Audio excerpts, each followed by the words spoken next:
घूंघट उत्तर भारत की एक परंपरा है, जबकि दक्षिण भारत में घूंघट को मनहूसियत और अपशकुन का प्रतीक माना जाता है, जो कि सही है। क्योंकि अगर पुराणों की बात करें तो घूंघट का जिक्र आपको कहीं भी नहीं मिलेगा। इवन वाल्मीकि रामायण में भी लिखा गया है कि स्त्री को ना तो घर बचा सकता है, ना ही कपड़ा, ना ही कोई ब्रह्म रेखा, ना ही महलों का सूत। स्त्री का चरित्र ही उसका सबसे बड़ा कवच है। तो आखिर उत्तर भारत में घूंघट की ये परंपरा आई कहां से?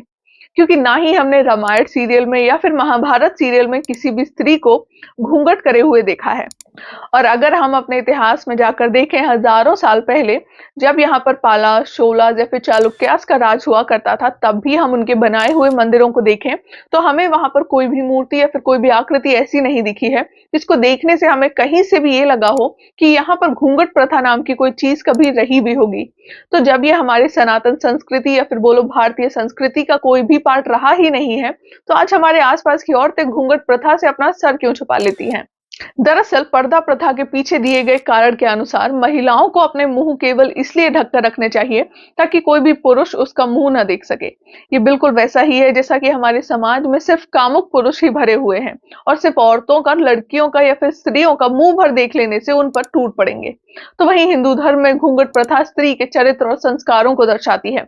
चाहे बात शहरों की करें या फिर ग्रामीण, भारत के हिंदू धर्म में औरतों को अपने ससुर, जेठ, नंदोई या फिर ससुराल में हर उस पुरुष के सामने घूंघट में रहना पड़ता है जो उम्र में उससे या फिर उसके पति से थोड़ा भी बड़ा क्यों ना हो। तो वहीं उत्तर प्रदेश में कई जगहों पर घर की बहुओं को अपने ससुर के सामने बात करने की भी इजाजत नहीं होती। शादी के बाद अक्सर कुछ इसी तरह की रूढ़िवादी परंपराओं और सोच के चलते अपनी जिंदगी चार दीवारी के अंदर जीने पर महिलाएं मजबूर हो जाती हैं।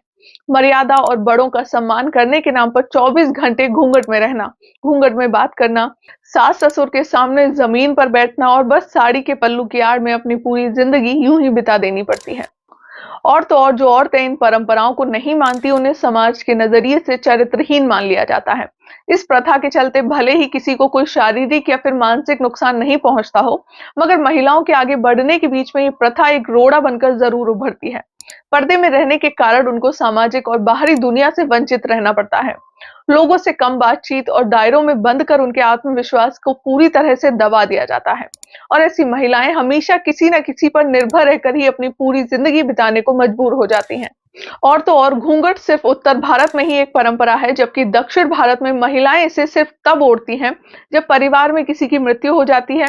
यहाँ तक कि साउथ इंडिया में महिलाओं का सर ढकना एक बहुत बड़ा अपशगुन तक माना जाता है। तो आखिर इस परंपरा की शुरुआत की किसने? तो इसकी शुरुआत हुई है इन्वेडर्स से।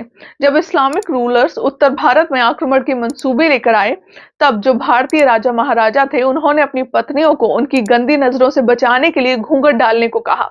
और तभी से ये घूंघट उत्तर भारत की परंपरा बन गई। जबकि दक्षिण भारत की अगर बात करें तो वहां इन्वेडर्स की पहुंच इतनी ज्यादा नहीं थी जितनी उत्तर भारत में रही है।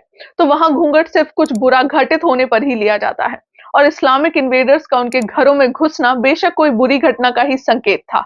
तो अब अगर इंडिया इंडिपेंडेंट है और कोई इन्वेडर्स नहीं आने वाले हैं, तो आपको नहीं लगता है कि हम नॉर्थ इंडिया वालों को भी इस प्रथा को खत्म कर देना चाहिए? क्योंकि इसका हमारे कल्चर से कोई लेना देना ही नहीं है।